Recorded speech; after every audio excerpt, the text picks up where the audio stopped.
Spanish at the University of Texas, and bilingual world history in the Chicago Public Schools. In 1996, he began working in the New York City Public Schools, teaching humanities, Spanish, economics, and U.S. history, while working toward his leadership certificate here at Hunter College. In 2003, he became the founding principal of the Urban Assembly New York Harbor School, a maritime high school first located in Bushwick and subsequently located on Governor's Island, where he served as principal for 9 years. In 2012, our speaker became a deputy network leader in the New York City Department of Education, working with Children's First Network. Currently, he is working on a dissertation in the Educational Leadership Doctoral Program at Seton Hall University. Please welcome Nate Dudley.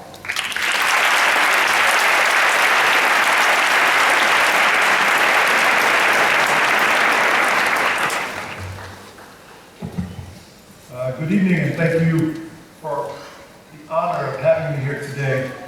It was 9 years ago, actually, that I was sitting right out there, and I empathize greatly with everything that you've done to get here to this day, and I congratulate you, and I'm very excited about all the change that you are about to bring in the world. I can already see it.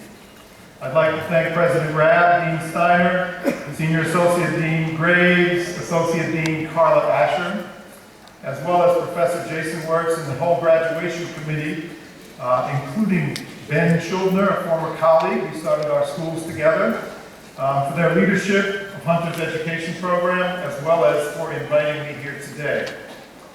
Now, you're all about to be teachers, so I hope that you like lessons. I have 3 for you today, and they all answer an essential question. All right? What's really important in our profession? Let's start with the first lesson. Remember where you came from, what got you here, and learn from it. In the spirit of that lesson, I'd also like to thank your parents and loved ones who are here today for helping to get you here. So, you guys are ahead of me. It's your turn. I need you to make eye contact, turn around, and say thank you. Finally.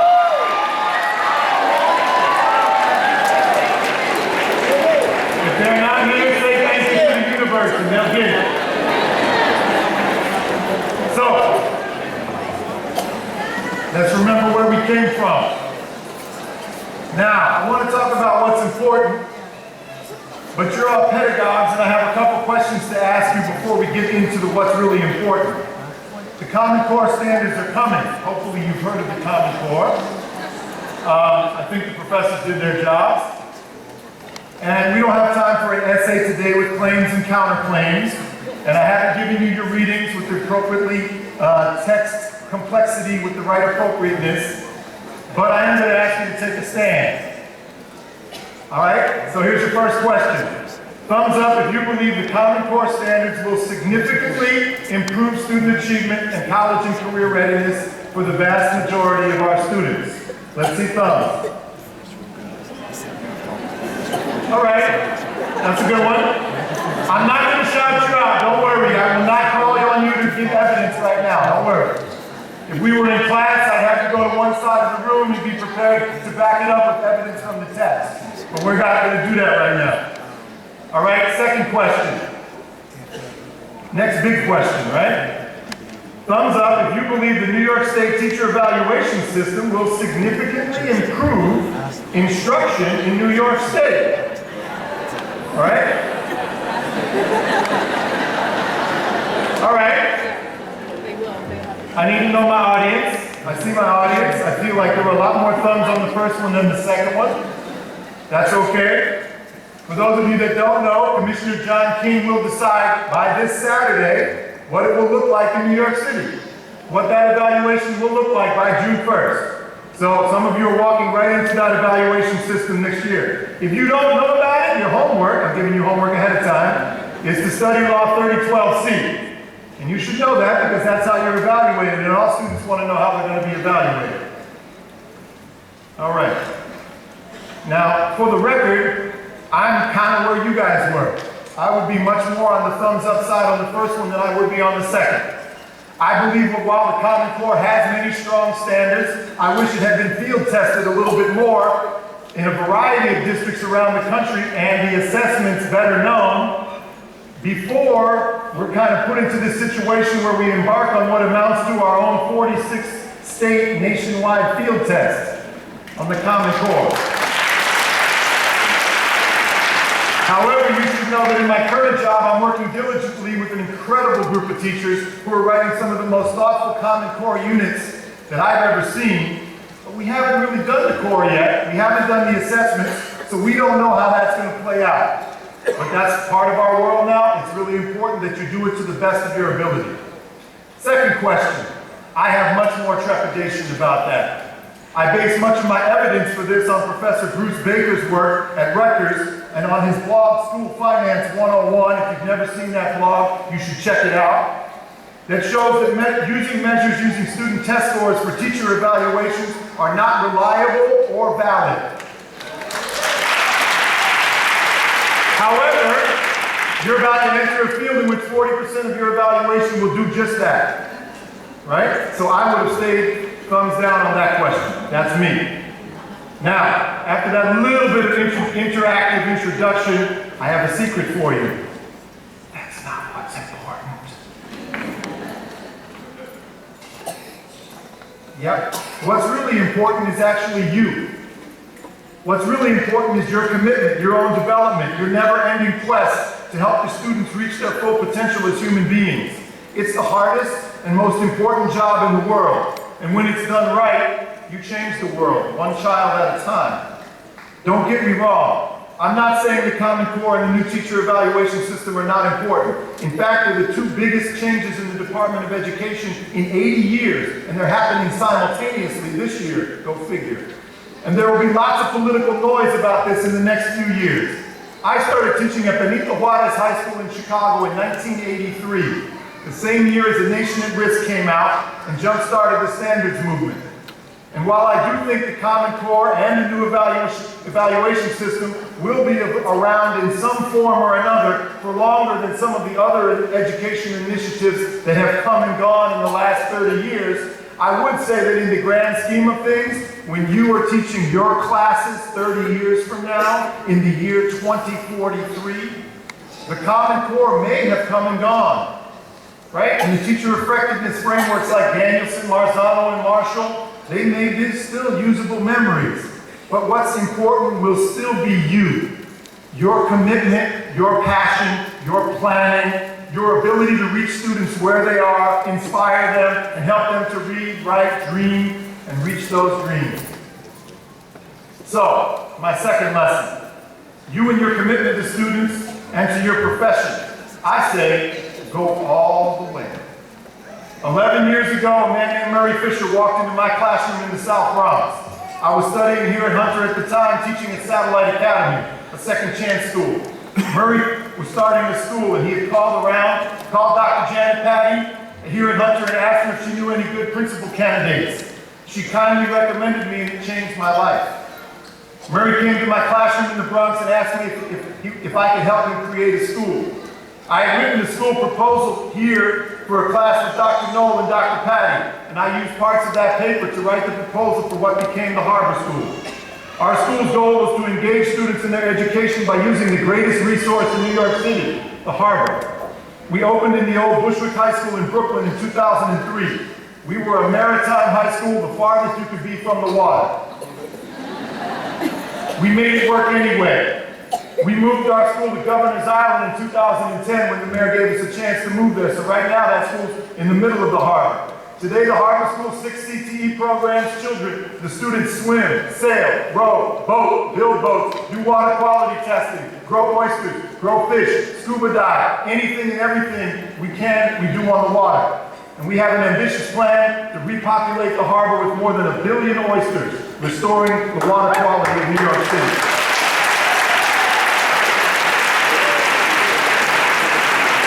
Now, Margaret Mead, the famous anthropologist, you should know her hopefully, once said, never underestimate the power of a small group of committed people to change the world. It's the only thing that ever has. To me, that can also be seen as the definition of a school. A small group of committed people who are changing the world. At Harvard School, in the 10 years since we opened, a small group of committed people begun to change the world, one kid and one oyster at a time. Harvard School students are restoring the harbor, getting kids into college who are the first in their families to go. Harvard School is providing students real career skills and opportunity, and they've become a model for career and technical programs in the country. And that leads me to my third lesson today, educating the whole child. You may have seen the meme going around on Facebook. There's a meme on Facebook recently that I saw, and it was a picture of a scale. You know, a scale that you use to weigh people?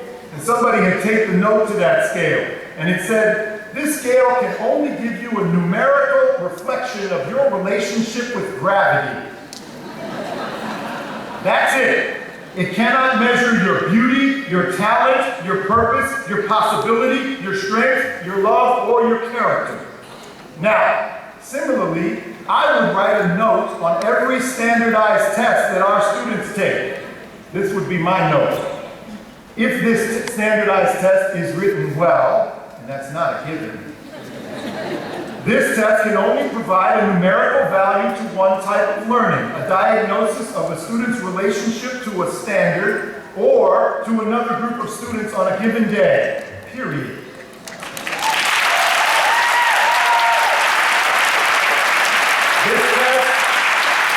This test cannot measure a student's level of creativity, his or her potential as a lifelong learner, his or her character, happiness, or intrinsic value as a human being. So, in spite of our policymakers and some education systems now basing almost everything on those test scores, kids' promotions, your jobs, my job, opening and closing schools, it's all based there, using the test for what they weren't supposed to be used for, I would argue. I am still here to tell you, hold on, I'm still here to tell you that while it may be easier for some policymakers to pin everything on those tests, I still believe what is most important is you, the teacher, reaching the whole student. You want proof? Here's proof. Make eye contact with a neighbor and we're going to do a turn and talk. All right? Right in the middle of my speech, y'all can handle it, I know, you teachers. I want you to tell each other 3 sentences, right? Who was that teacher that Dean Steiner referenced that changed your life, and how? You have a minute. Go. No?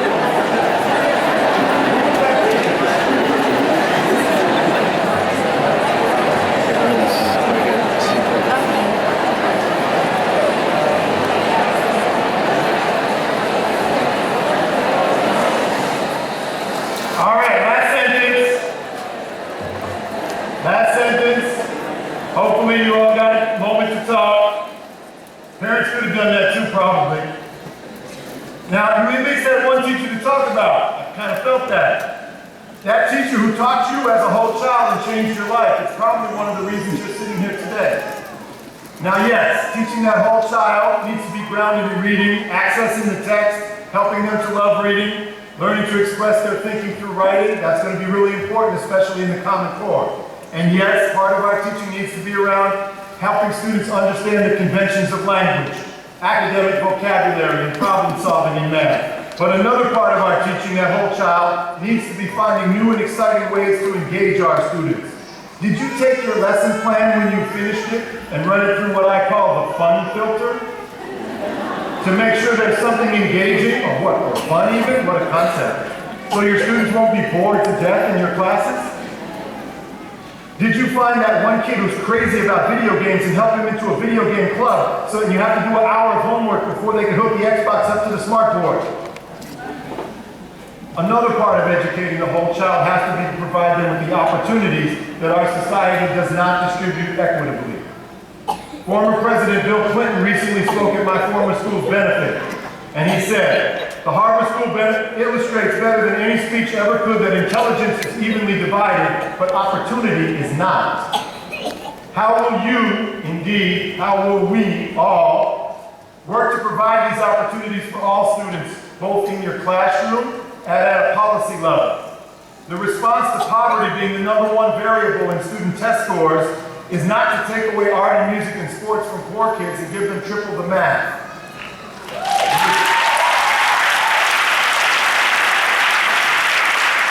response should be to have more opportunities for music and art and trips and sports and other stuff like boats and scuba in my school, so that all kids can derive the enrichment and the connections that come from the cultural literacy and activities that support learning in every subject area.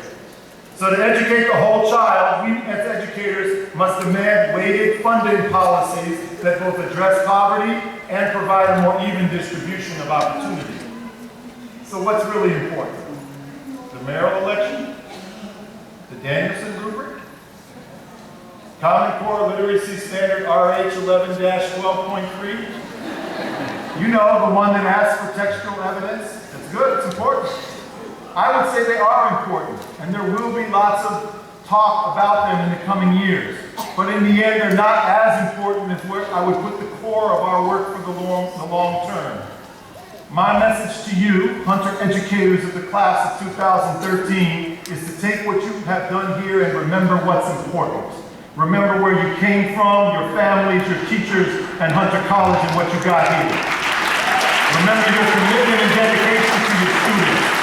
Remember that a small group of committed, and I would add well-planned and prepared people can change the world. It's the only thing that ever has, and you in your schools will be living proof of it. And remember that we are about teaching and reaching the whole child beyond the tests in order to make your dreams come true. As an exit ticket for today's lesson, so we can check your understanding, I hope to check back with you in the year 2043 to see how well you've applied these lessons. I'll be 83 then, and we'll look forward to seeing one of you up here talking to the next generation. Remember what's really important. Now it's your turn to go and change the world, one student at a time. Thank you.